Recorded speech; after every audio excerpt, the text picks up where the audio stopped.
नमस्कार दोस्तों, आप सभी का स्वागत है मेरे चैनल भाई का सफर पर। आज हम आपको ले चलेंगे उजाले और रंगीनियों से भरे मेले के उस अंधेरे कोने में जहां अक्सर डर, रहस्य और अनदेखी कहानियां छिपी रहती हैं। आमतौर पर मेले का नाम लेते ही आंखों के सामने चटक रोशनी, ऊंची ऊंची राइड्स, ढेर सारी चाटप कौड़ी और बच्चों की खिलखिलाहट का दृश्य उभर आता है। लेकिन क्या हो अगर इन हंसते खेलते झूलों और जगमगाते स्टॉलों के पीछे किसी भयानक राज की परछाई मंडरा रही हो। जब कभी हम मेला देखने जाते हैं तो वहां का हर पहलू बड़ा आकर्षक लगता है। चटक चौंधाती लाइट्स, चीखते चिल्लाते लोग, चटपटी खुशबू और खिलौने बेचते दुकानदार। लेकिन इसी रौनक के कुछ कोनों में सिहरन पैदा कर देने वाले वाकये भी घटते हैं, जिनकी कहानियां लोगों के दिल दहला देती हैं।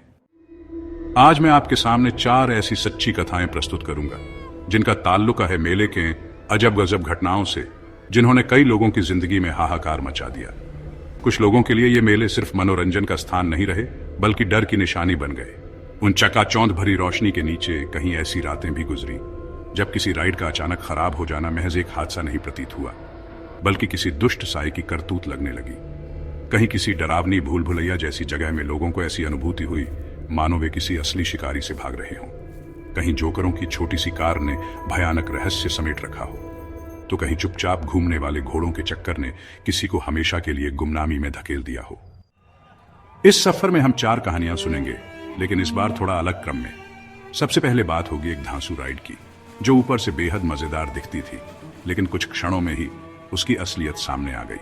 इसके बाद हम घूमेंगे एक ऐसी भयानक भूल भुलैया में जहां शिकारी का पीछा इतना सच्चा लगा मानो कोई अज्ञात शक्ति हमें घेर रही हो। फिर उठाएंगे पर्दा एक खोई हुई जोकर कार के रहस्य से, जहां मारे गए जोकरों की आत्माओं का साया आज भी भटकता दिखता है। और अंत में मिलेंगे एक खामोश चक्कर खाते घोड़े से, जो कभी मासूम सा झूला लगता था, लेकिन देखते ही देखते काल का द्वार बन गया। ये सभी कहानियां किसी न किसी रूप में वास्तविक अनुभवों, लोक कथाओं या आंखों देखी घटनाओं पर आधारित मानी जाती हैं। अगर आप पहली बार इस चैनल पर आ रहे हैं तो बने रहिए हमारे साथ। इस यात्रा के अंत में मुझे बताइएगा कि आपको कौन सी कहानी सबसे ज्यादा डरा गई। साथ ही अगर ये कहानियां आपके दिल में सिहरन पैदा करें तो चैनल को लाइक, शेयर और सब्सक्राइब जरूर करें, ताकि मैं ऐसे ही और डरावने किस्से आपके लिए लाता रहूं। इसी के साथ अपनी कुर्सी की पीठ से टेक लगाइए, खिड़कियों के पर्दे खींच दीजिए और रोशनी थोड़ा मध्यम कर लीजिए, क्योंकि हम शुरू करने वाले हैं एक डरावनी दास्तान यात्रा। आइए कदम रखते हैं मेले में छिपी खौफनाक दुनिया में। कहानी 1, मनोहर झूले का डर।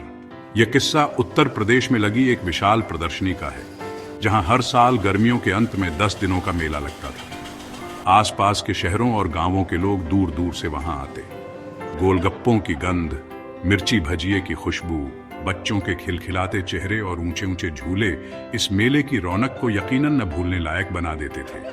लेकिन उसी मेले में एक ऊंचा सा मनोहर झूला था, जिसने उस साल कई परिवारों के दिलों में डर की चिंगारी बो दी। मैं 17 साल का था और अपने दोस्त विशाल व उसकी बहन नेहा के साथ उस मेले में गया था। उस झूले का आकर्षण इतना था कि जिसने भी उसे ऊपर आसमान में घूमते देखा, उसके दिल में रोमांच महसूस हुआ। यह झूला साधारण झूलों से काफी बड़ा था। चटक लाल रंग में रंगे इसके बड़े बड़े लोहे के डंडे हवा में घूमते तो लगता मानो आसमान को छू लेंगे। उस पर बैठने के लिए छोटे छोटे केबिन बनाए गए थे, ताकि लोग सुरक्षित महसूस करें। मेले की चकाचौंध के साथ जब झूले की लाइटें टिमटिमाती तो देखने वाले वाह वाह कर उठते। हम भी उसी रोमांचक कोशिश में लाइन में लगे थे कि चलो इस बार इस ऊंचाई से मेला देखेंगे। हमारी बारी आने पर झूला धीरे धीरे ऊपर चढ़ा। अंधेरा हो चुका था और नीचे मेला जगमगा रहा था। तरह तरह के भोंपू, चीख पुकार और हंसी मजाक की आवाजें चारों ओर गूंज रही थी। विशाल और नेहा साथ में बैठे थे। मैं ठीक उनके पीछे वाले केबिन में था। जब झूला अपने चरम पर पहुंचा तो नीचे की दुनिया बेहद छोटी लग रही थी। अचानक झूला अजीब तरीके से रुक गया। पहले तो मुझे लगा कि ये आम रुकावट होगी, क्योंकि नीचे नए लोगों को बैठाया जा रहा होगा। लेकिन फिर 23 मिनट बीत गए और हम वहीं लटके रहे।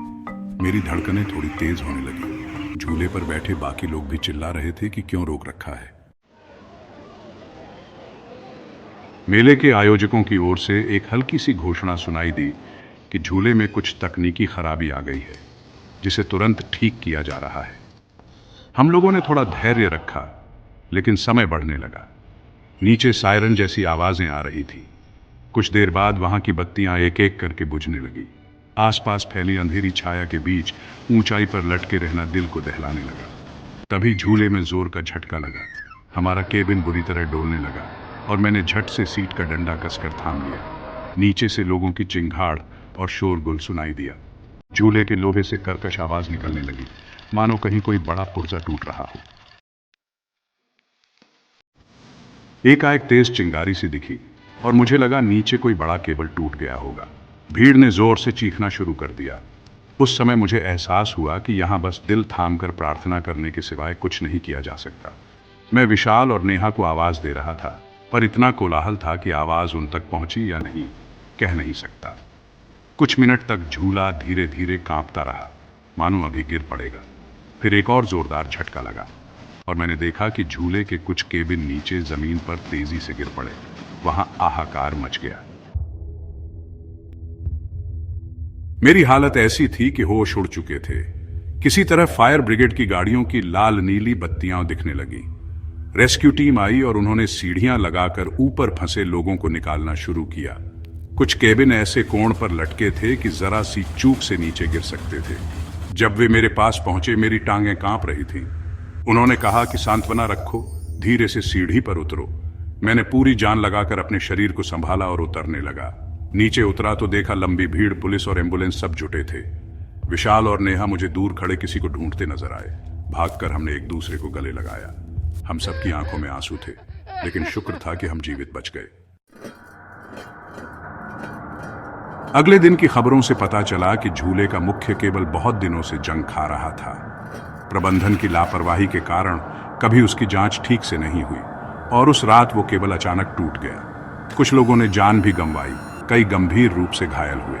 मैंने बचपन से मेले देखे थे, पर उस रात के बाद से ऊंचे झूलों के नाम से ही मेरे दिल में अजीब सी घबराहट पैदा हो जाती है।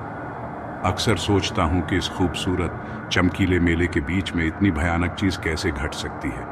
शायद यही वो दोहरी दुनिया है, बाहर चमक और भीतर अंधेरा। कहानी 2, शिकारी की भूल भुलैया। मेरे मामा की बेटी दीपा वह बेहद तेज तर्रार लड़की है जिसे नए नए अनुभवों का बहुत शौक रहता था। एक बार हम गुजरात के एक बड़े मेले में गए जहां शिकारी की भूल भुलैया नाम से एक अनोखी राइड थी। यह दरअसल भूतिया अंदाज का एक लंबा रास्ता था जिसमें करीब 15 मिनट का सफर करते हुए आपको अलग अलग सुराग ढूंढने पड़ते थे। सुनने में बिल्कुल किसी रोमांचक गेम जैसा लगता था और इसे खास बनाने वाला किरदार था शिकारी, जो आपको किसी अंधेरे कोने में घात लगाए महसूस हो सकता था। हम शाम के करीब 8 बजे वहां पहुंचे। जब मेला पूरी रफ्तार पर था, दाएं बाएं से लोकगीत बजने की आवाज, ढोलन गाड़े और रंग बिरंगी रोशनी ने समा बांध रखा था। शिकारी की भूल भुलैया के बाहर लंबी लाइन लगी थी, लेकिन हम भीड़ को चीरते हुए टिकट लेकर अंदर चले गए।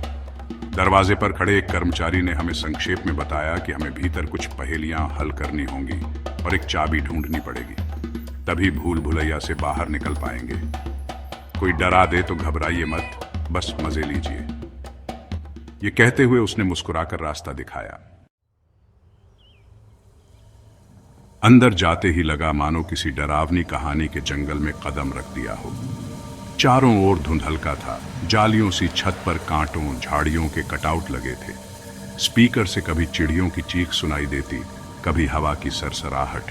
बीच बीच में कुछ अजीब सी गंध भी महसूस हो रही थी, जैसे पुराने सड़े हुए कपड़ों या कच्चे फर्श की गंध, जो माहौल को और डरावना बना रही थी। दीपा गजब उत्साहित थी, वह सब कुछ बड़े चाव से देख रही थी। हम टॉर्च साथ लाना भूल गए थे। हालांकि भूल भुलैया के भीतर हल्की फुल्की रोशनी के लिए दीवारों पर कुछ लैंप और एलईडी लाइटें लगी थीं। थोड़ी दूर चलने के बाद हमें एक बोर्ड दिखा जिस पर लिखा था, अगर तुम जीवन चाहते हो तो बाघ के पंजों के निशान तलाशो। दीपा ने कहा, शायद कोई सुराग होगा। हमने आसपास नजर दौड़ाई तो फर्श पर हल्के से बने पंजों के निशान दिख रहे थे जो दो तरफ मुड़ रहे थे। हम दाएं दिशा में चल पड़े। कुछ ही कदम चलने पर एक हाँकसी सुनाई दी, मानो कोई शिकारी पीछे से पुकार रहा हो। दिल दहल गया। साथ में कुछ भारी कदमों की आहट जो बड़ी रफ्तार से हमारी ओर बढ़ती प्रतीत हो रही थी। हम जल्दी जल्दी निकलने लगे। 2-3 मोड़ में हम कभी दाएं कभी बाएं मुड़ते रहे। डर के मारे दिल की धड़कन बेकाबू हो रही थी। अचानक एक खुलासा हिस्सा आया, जहां दीवार पर लगा एक नक्शा दिखा। नीचे रखी एक पेटी में ताला जरा था और साथ ही एक छोटा सा संकेत, गुफा के धोखे से बचो, काली चाबी तुमसे दूर नहीं। हम समझ गए कि इस पेटी में शायद कोई खास क्लू या चाबी होगी। दीपा ताला खींचने लगी, पर वो खुला नहीं। तभी दूर कहीं से फिर वही हाँक सुनाई दी, जुड़ी हुई डरावनी गुर्राहट के साथ, मानो शिकारी पास आ रहा हो। हम पेटी को छोड़कर घबरा गए। मैंने दीपा को बोला, चलो यहां से जल्दी निकलते हैं वरना फंस जाएंगे। अगले मोड़ पर एक लंबा गलियारा था जिसके दोनों तरफ मोटी मोटी जालीदार चादरें लटकी हुई थी। हर जाली के पीछे अंधेरा गहराया हुआ था और हमें लगता था कि कभी भी वहां से शिकारी झपट सकता है। चलते चलते हमें एक छोटा सा दरवाजा दिखा। जैसे ही हमने उसे खोला, वहां एक डरावना अहाता था, जहां कृत्रिम पेड़ पौधों के बीच डरावनी मूर्तियां खड़ी थी। किसी के हाथ में भाला, किसी के चेहरे पर भयंकर भाव, कुछ के गले कटे हुए से प्रतीत होते। माहौल इतना असली लग रहा था कि रोंगटे खड़े हो गए। वहां एक कोने में एक कंकाल नुमा पुतला था, जिसके हाथ में लोहे की कुंजी टंगी थी। दीपा ने हिम्मत दिखाई और वो कुंजी निकाल ली। पीछे से फिर भारी कदमों की आहट पास आती लगी। हमने वो छोटा दरवाजा फौरन बंद किया और दौड़ लगाई। 2-3 गलियारे पार करने के बाद हमें एक जालीदार दरवाजा दिखाई दिया, जिस पर ताला लगा था। दीपा ने कुंजी लगाई तो ताला खुल गया। अंदर घुसते ही एक दूसरी दुनिया सी दिखी। वहां कुछ पेंटिंग्स लगी थीं जिनमें शिकार के दृश्य थे। कहीं बाघ को बंदूक से मारता शिकारी, कहीं हिरण को लहूलुहान दिखाया गया। एक पेंटिंग के नीचे लिखा था, शिकार कोई खेल नहीं, शिकारी कब बन जाएगा शिकार कोई नहीं जानता। हम हैरानी से यह सब देख ही रहे थे कि पीछे से किसी ने एक तेज सीटी बजाई। दिल दहल गया। हमने मुड़कर देखा तो एक लंबा कद का आदमी खड़ा था, जिसका चेहरा किसी जंगली जानवर के मुखौटे से ढका हुआ था। आंखों से लाल डोरी सी चमक रही थी। हाथ में नकली बंदूक जैसी किसी चीज का आकार था। उसने गुर्राते हुए आवाज निकाली और हम पर लपकने की कोशिश की। हम चीखते हुए उस कोठरी नुमा कमरे से भागे। भागते भागते किसी तरह एक तिरछे गलियारे में आ पहुंचे, जहां रोशनी थोड़ी ज्यादा थी। वहां दीवार पर एक तीर का निशान था। साथ ही झाड़ियों की पेंटिंग में एक छोटा सा बटन दिखाई दे रहा था। दीपा ने वह बटन दबाया और दीवार ने किवाड़ की तरह खुलने का आभास दिया। बस हम वहीं से बाहर की तरफ भाग निकले। बाहर मेले का सामान्य कोलाहल सुनाई दिया तो जान में जान आई। दरवाजे पर तैनात कर्मचारी हमें देखकर हक्का बक्का था।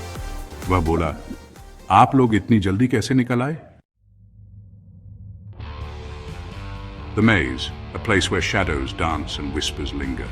It's a labyrinth of twists, turns, and dead ends. Every corner holds a secret, every path a mystery.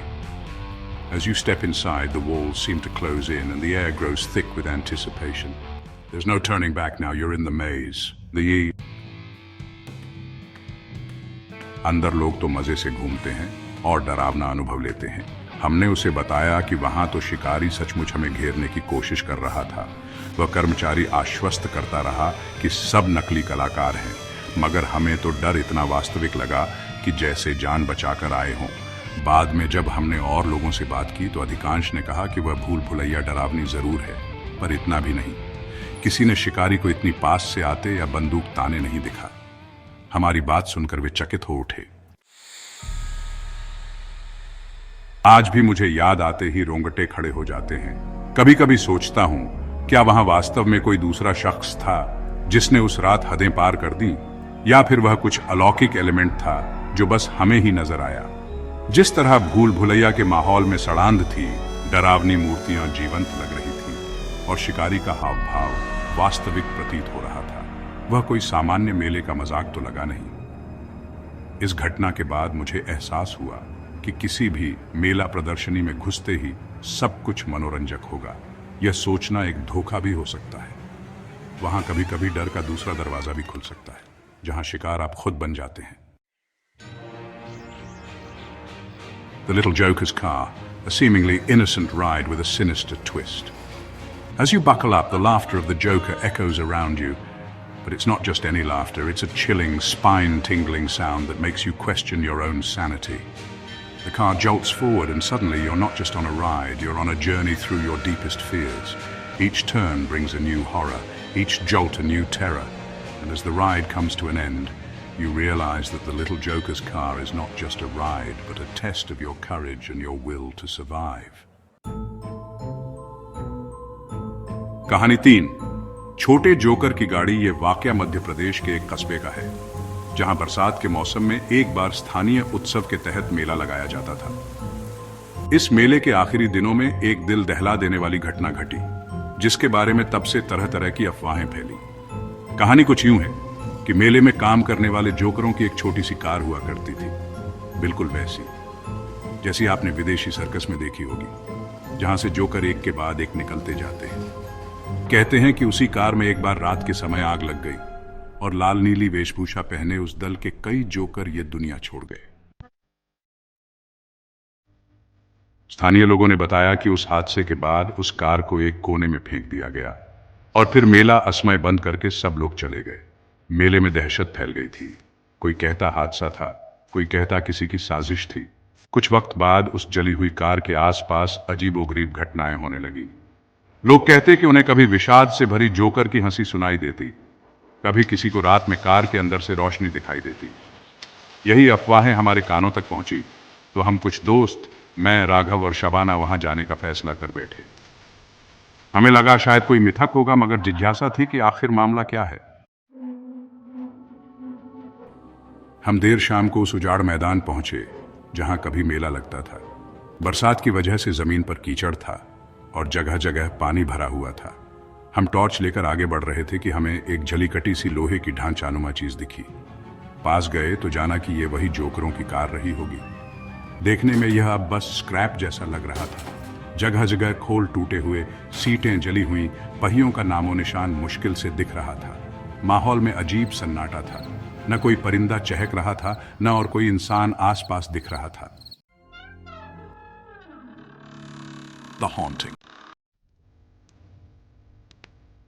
हमने मजाक शुरू कर दिया कि अरे भूत प्रेत कुछ नहीं होता, सब अफवाहें हैं। राघव कार पर चढ़कर बैठ गया और नकली जोकर की तरह आवाजें निकालने लगा। शबाना हंसते हुए वीडियो बना रही थी। तभी एक ठंडी हवा का झोंका आया और हमें लगा किसी ने दबे स्वर में हंसी है, बिल्कुल जोकर जैसे अजीब अंदाज की हंसी, पर बेहद हल्की और डरावनी। हम सब चुप हो गए। राघव बोला, क्या ये तुमने की? लेकिन कोई जवाब नहीं आया। उस साए साए के बीच दोबारा वही धीमी हंसी सुनाई दी। इस बार ऐसा लगा मानो हमारे बिल्कुल पास से आ रही हो। शबाना ने टॉर्च घुमाई, पर कहीं कुछ नजर नहीं आया। तब अचानक एक तरफ पड़े पुराने स्टॉल के ढांचे के पीछे से किसी के कदमों की आहट सी सुनाई दी। हम सबका दिल उछल पड़ा। मैंने हिम्मत करके उधर जाकर देखा, पर घुप अंधेरा था, कुछ न दिखा। वापस कार के पास आने पर सोच ही रहा था कि चलो यहां से चलते हैं। तब राघव ने मेरी ओर इशारा किया। कार के दूसरे सिरे पर एक जोकरनुमा आकृति दिख रही थी। गरीब सी, मुड़ी तुड़ी पोशाक पहने, चेहरे पर कुछ पुताई जैसी। उसकी मुद्रा स्थिर थी, आंखें बिल्कुल काली लग रही थी। हमने सोचा कोई व्यक्ति होगा जो हमें डराने की कोशिश कर रहा है। मैंने जोर से पूछा, कौन हो भाई? डरा क्यों रहे हो? वह आकृति बगैर बोले, बगैर हिले बस घूरती रही। हमारी टॉर्च की रोशनी उस पर पड़ी तो उसकी आंखें थोड़ी चमकी। फिर वह पीछे मुड़ी और इतना अजीब चाल ढाल से चलने लगी कि हमें नहीं लगा कि कोई सामान्य इंसान हो सकता है। वह गाड़ी के पिछले हिस्से की तरफ मुड़कर अचानक गायब सी हुई। हम भागकर वहां पहुंचे, पर कोई चिन्ह नहीं मिला। पल भर के लिए लगा कहीं हम भ्रम तो नहीं देख रहे। इसके बाद जो हुआ वह और ज्यादा डरावना था। कार के अंदर से किसी बच्चे के रोने की आवाज आई, फिर जॉक्स जैसी हंसी। लगा मानो कोई कराह रहा हो और बीच बीच में हंस रहा हो। हमने झांक कर अंदर देखने की कोशिश की, पर गाड़ी इतनी टूटी हुई थी कि अंदर घना अंधेरा पसरा था। अचानक लगा वहां से कोई सफेद सा धुंधला चेहरा झांका और तेजी से ओझल हो गया। शबाना चीख पड़ी, निकलो यहां से। सबके रोंगटे खड़े हो चुके थे। इसके बाद जो हुआ वह और ज्यादा डरावना था। कार के अंदर से किसी बच्चे के रोने की आवाज आई, फिर जॉक्स जैसी हंसी। लगा मानो कोई कराह रहा हो और बीच बीच में हंस रहा हो। हमने झांक कर अंदर देखने की कोशिश की, पर गाड़ी इतनी टूटी हुई थी कि अंदर घना अंधेरा पसरा था। अचानक लगा वहां से कोई सफेद सा धुंधला चेहरा झांका और तेजी से ओझल हो गया। शबाना चीख पड़ी, निकलो यहां से। सबके रोंगटे खड़े हो चुके थे। हमने तुरंत वहां से दौड़ लगाई और अपनी कार तक पहुंचे। मोटर स्टार्ट कर तेजी से चल दिए। वापसी में राघव के मोबाइल में देख रहे थे कि वह मजाक करते हुए कुछ तस्वीरें ले रहा था। उन्हीं में से एक में पीछे की तरफ एक शक्ल दिखाई दी, आधा जला हुआ सा मस्खरा चेहरा, आंखों के नीचे काला धुआं धुआं निशान। उस तस्वीर को देखते ही घबराहट और बढ़ गई। ऐसा लगा जैसे जोकर की आत्मा सच में वहीं भटक रही थी, अपना आखिरी शो करने की कोशिश में। आज भी मुझे वह जगह याद आती है तो हिम्मत नहीं पड़ती कि दोबारा जाऊं। वहां अब कोई मेला नहीं लगता, मैदान वीरान पड़ा रहता है। जब भी गांव देहात के लोग उस तरफ से गुजरते हैं, वे बताते हैं कि कभी कभी वहां रात में जोकरों की हंसी सुनाई देती है। कुछ लोग कहते हैं कि वे बेकसूर लोग थे जो बीच मेले में जिंदा जल गए, इसलिए उनकी आत्मा को आज तक शांति नहीं मिली। सच जो भी हो, लेकिन इतना जरूर है कि भुतहा कहानियां जब हकीकत का रूप लेने लगे तो दिमाग सन्न रह जाता है। आज भी मुझे वह जगह याद आती है तो हिम्मत नहीं पड़ती कि दोबारा जाऊं। वहां अब कोई मेला नहीं लगता, मैदान वीरान पड़ा रहता है। जब भी गांव देहात के लोग उस तरफ से गुजरते हैं, वे बताते हैं कि कभी कभी वहां रात में जोकरों की हंसी सुनाई देती है। कुछ लोग कहते हैं कि वे बेकसूर लोग थे जो बीच मेले में जिंदा जल गए, इसलिए उनकी आत्मा को आज तक शांति नहीं मिली। सच जो भी हो, लेकिन इतना जरूर है कि भुतहा कहानियां जब हकीकत का रूप लेने लगे तो दिमाग सन्न रह जाता है।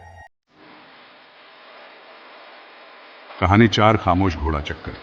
यह आखिरी कहानी मेरी अपनी औप बीती है, जो राजस्थान के एक कस्बे की है। वहां हर साल सर्दियों के मौसम में एक घूमता हुआ घोड़ा चक्कर नाम का झूला आता था। बाजू में बड़ा मेला भी भरता था। बचपन से मैंने वो घोड़ा झूला देख रखा था। खूबसूरत रंगों में सजे लकड़ी के घोड़े जो घूमते हुए बच्चों को आनंद देते थे।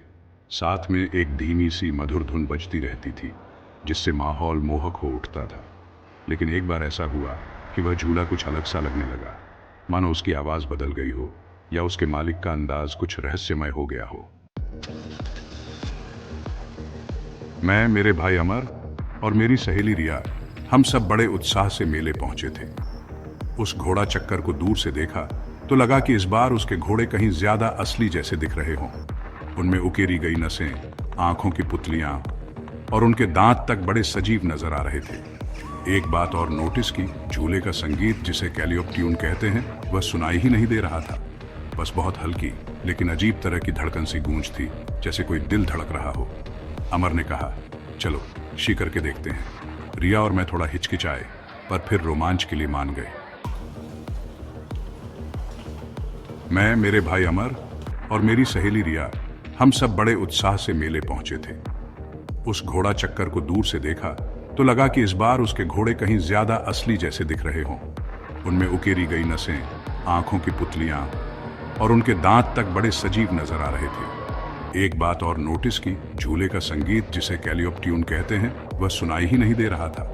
बस बहुत हल्की लेकिन अजीब तरह की धड़कन सी गूंज थी, जैसे कोई दिल धड़क रहा हो। अमर ने कहा, चलो शी करके देखते हैं। रिया और मैं थोड़ा हिचकिचाए, पर फिर रोमांच के लिए मान गए। हम तीनों अलग अलग घोड़ों पर बैठे।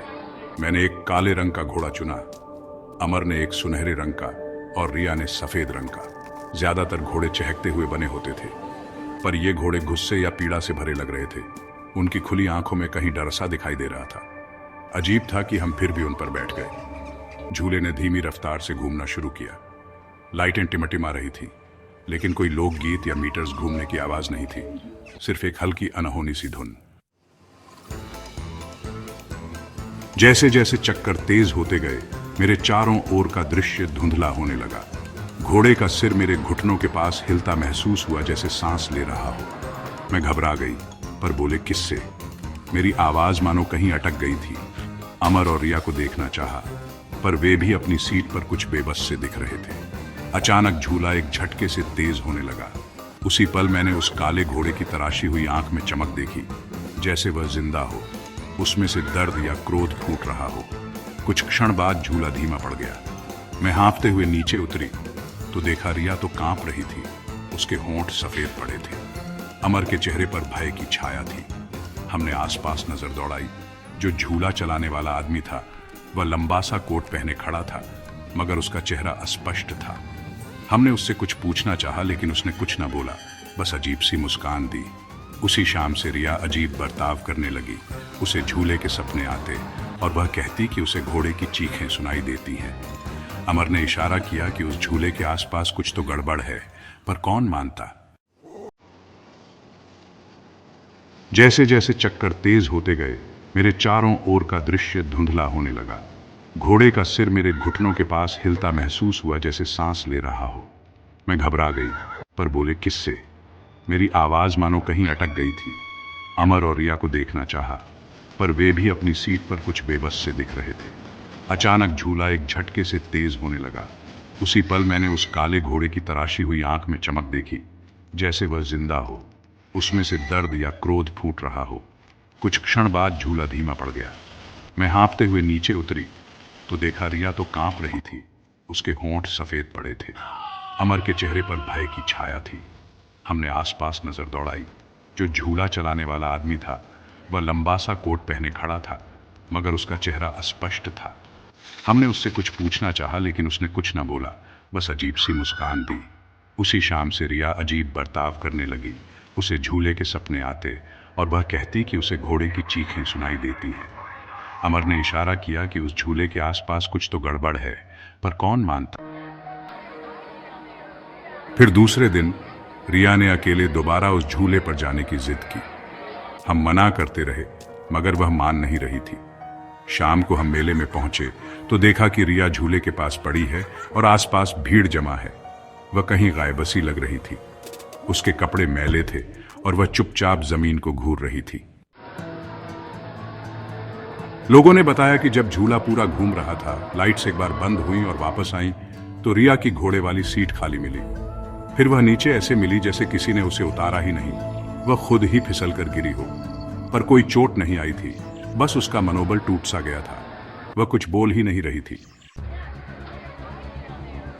उसकी हालत देखकर मैंने और अमर ने मेले के संचालकों से शिकायत की। उन्होंने झूला बंद करवा दिया और पुलिस आई पूछताछ करने। पता चला कि झूला चलाने वाला आदमी उसी रात गायब हो गया। कोई नहीं जानता था वह कौन था, कहां से आया था।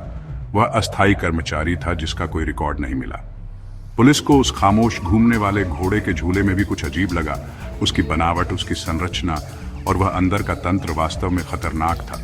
किसी कैलियोप या मॉडर्न मशीन की बजाय कुछ पुरानी बिगड़ी हुई तकनीक से चलाया जा रहा था। 2 दिनों बाद वह पूरा झूला ही वहां से हटा दिया गया, मगर रिया कभी उस डर से उबर नहीं पाई। उसका कहना था, जहां भी वो घोड़े जाते हैं किसी न किसी को निगल लेते हैं। आज भी जब वह कोई मेला या झूला देखती है तो सिहर उठती है। तो दोस्तों, ये थीं 4 कहानियां, मनोहर झूले का डर, शिकारी की भूल भुलैया, छोटे जोकर की गाड़ी और खामोश घोड़ा चक्कर। ये सब वाकये अपने अपने तरीके से हमें बताते हैं कि मेले की दुनिया केवल हंसी ठाकों और मस्ती तक सीमित नहीं है। वहां ऐसे कई अनकहे रहस्य छिपे हैं, जिनमें कभी मशीनों की खराबी के कारण हादसे होते हैं, कभी किसी अलौकिक ताकत का खेल हो सकता है, और कभी मानवीय कल्पना इतनी हावी हो जाती है कि सच झूठ का फर्क मिट जाता है। जरूरी नहीं कि हर मेला भूतहा हो या हर झूला खतरनाक, लेकिन हकीकत यही है कि जहां भी बड़ी भीड़, मशीनें और अनजान लोग हों, वहां कुछ अनहोनी की गुंजाइश हमेशा रहती है। हम सब मस्ती की तलाश में जाते हैं, पर गाफिल हो जाना खतरनाक हो सकता है। सोचिए, कभी कभी वही रंगीन रोशनी उदासी में भी बदल सकती है, जोकर की हंसी हाहाकार में बदल सकती है, या फिर कोई करतब आपकी सबसे बड़ी दहशत बन सकता है। मैं आशा करता हूं कि इस भय का सफर में जो 4 डरावनी कहानियां आपने सुनी, उन्होंने आपके रोंगटे जरूर खड़े कर दिए होंगे। मुझे कमेंट्स में बताइए कि कौन सी कहानी ने आपको सबसे ज्यादा डराया।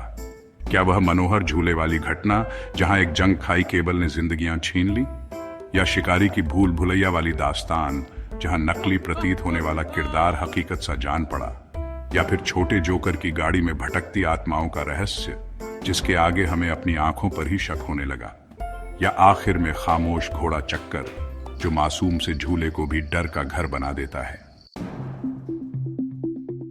अपने विचार हमें जरूर बताएं, वीडियो को लाइक और शेयर करें और चैनल को सब्सक्राइब करना न भूलें ताकि आगे भी मैं आपको ऐसी सिहरन पैदा करने वाली कहानियां सुना सकूं। कुछ जगहें हंसी के लिए बनी होती हैं, पर कभी कभी अंधेरा आगे बढ़कर सब पर हावी हो जाता है। इसीलिए होशियार रहना जरूरी है, क्योंकि हो सकता है कि अगली बार जब आप मेला देखने जाएं तो किसी झूले या किसी तंबू के कोने में यह अंधेरा आपका इंतजार कर रहा हो। अगली बार फिर मिलते हैं एक और डरावनी यात्रा के साथ। तब तक सुरक्षित रहिए, सतर्क रहिए और याद रखिए, आपकी हर खुशी के पीछे कहीं छुपा हो सकता है एक साया। आप थे भय का सफर पर, और मैं चाहता हूं कि ये कहानियां आपके मन में कुछ देर तक गूंजती रहें। कृपया लाइक बटन दबाएं और चैनल को सब्सक्राइब करना न भूलें। घंटी के आइकन को भी जरूर दबाएं ताकि आप हमारे हर नए वीडियो की सूचना सबसे पहले पा सकें।